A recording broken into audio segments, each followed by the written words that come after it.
विच RS भाई ना phone पे आना आरएस भाई मैं भी लोग पे बढ़ाना ऑलरेडी रोड नहीं होते तो स्पीकर मैं ओपन करके दे तुसी होने से बोल सो तो विच तुसी आए हो इस वीडियो में। ये रोड है माशाल्लाह बहुत ही प्यारा है। पाकिस्तान ना रोड है ना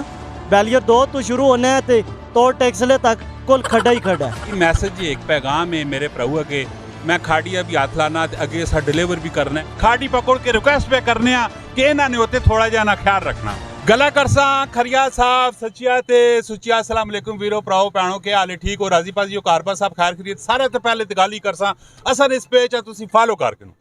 फॉलो तुसी करके सुना बड़ी चस बन सी बड़ा मजा आसी विच आरएस भाई ना फोन पे आना आरएस भाई मैं भी लोग पे बढ़ाना ऑलरेडी रोड नहीं होते तो स्पीकर मैं ओपन करके दे तुसी होने से बोल सो तो विच तुसी आए हो इस वीडियो में। आरएस भाई मैं थोड़ी देर तक आपको बच्चे का नाम बताता हूँ थोड़ी देर वीलॉग बना रहा हूँ आप सीरियस गप लगाने के मूड पे हो मैं फन लगाने के मूड पे हूँ। मैं थोड़ी देर तक आपसे बात करता हूँ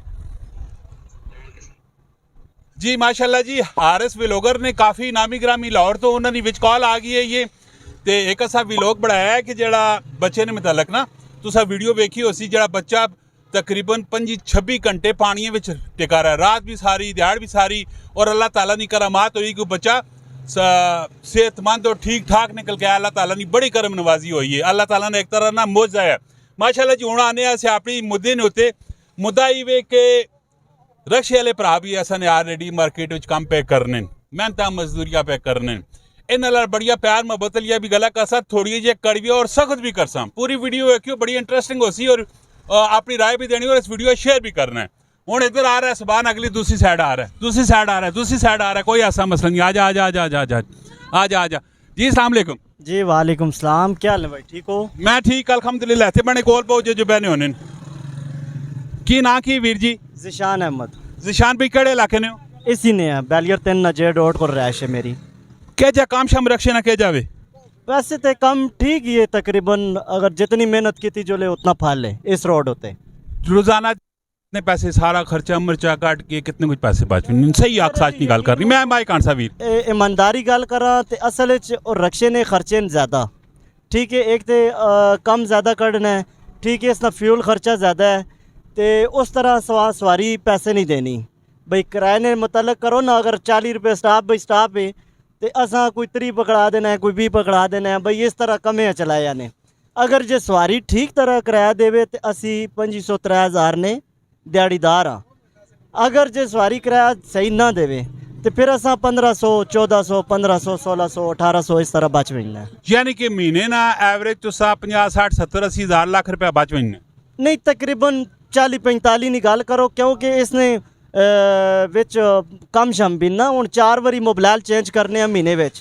ते उस तो बाद और भी मेंटेनेंस विच आ पैंदी है। रोड है माशाल्लाह बहुत ही प्यारा है। पाकिस्तान ना रोड है ना बैलियर 2 तो शुरू होना है तो टैक्सले तक कुल खड़ा ही खड़ा है तो आए दिन बैरिंग त्रुटने रहने कदे पिछले व्हील ने कदे अगले व्हील ने तो ये हिसाब होना है बस वो कदे मेंटेनेंस पाओ तो 10-12-15 हज़ार रुपये जड़ा है ना इससे कमे ना लगवाइना। अला वीर जी एक कदे गल आखा मनसो जी मनसा ना जी क्यों ना लगे सारा संज्ञा भी दसो जी दसा क्यों ना दसा जरूर। जिस टाइम कोई सवारी तुस हाथ देनी है जी ते रुकने तो पहले कदे एक शीशा वेख के ना करो पीछे गड्डी आनी नहीं जी अल्हम्दुलिल्लाह मैं बड़ी गड्डी ना भी ड्राइवर पूरी गल तुसा सुनी नहीं ना मैं आखना की चाहना पैना तुसी उसा गल सुन सो फिर तुसी बोल सो बड़ी चास आसी मैं आखना की चाहना पैना जी ठीक ते ये मैसेज एक पैगाम है मेरे प्रभु अगे मैं खाड़ी अभी हाथ लाना अगे सा डिलीवर भी करना है कि यार जी कि गड्डी पिछे कदे आनी पैनी होवे सवारी हाथ देनी है तो तुसी बड़े तरीकेकार नाल अपना मोटरसाइकिल रोको पहले नंबर ते रक्षा रोको दूसरे नंबर च सवारी चाह के ते पिछे वेख के रोड उत्ते चढ़ा करो बड़ा स्पीडर नाल पिछला आना पैना होना है तुसी तुन पुन 52 करने हो वेट ठोकने हो ठीक है जरा पिछो आना पैना होना है ते उके जो ब्रेक मारसी की मामलात होसी एक्सीडेंट होवन सी हादसा होवन सी ये मेरी रिक्वेस्ट है वीर है कि ते वीर जिथे जिथे वंसी ना ये सारी गल सारा अपना सजना मेहरबाना करसी और सारी जिंदगी इस अमल करसी वादा करसी मेरे नाल जी इंशाल्लाह ज़रूर मैं वादा करना लेकिन मेरी भी एक गल आगे पहुंचा दो मसला है वे कि आए दिन इन रक्शे होते ठेके वाले रक्शे ने इस रोड पे चलने आए दिन नवे ड्राइवर आने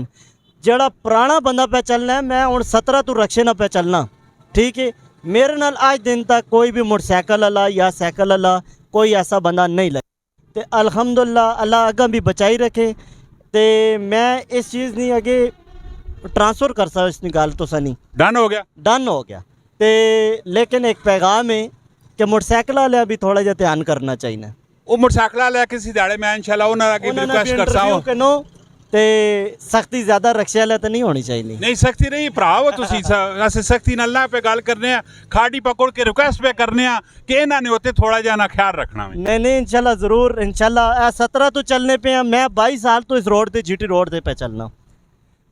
बड़ी गड्डी नाल कलिंडरी की है, ड्राइवरी की है, फिर रिक्शा चलाने लग पे हाँ। छोटी गड्डी नाल ड्राइवर हाँ भाई, कोई भी गड्डी आ गई उस ड्राइवर हाँ। ठीक है तो चलने पे अल्हम्दुलिल्लाह अल्लाह बचाए है,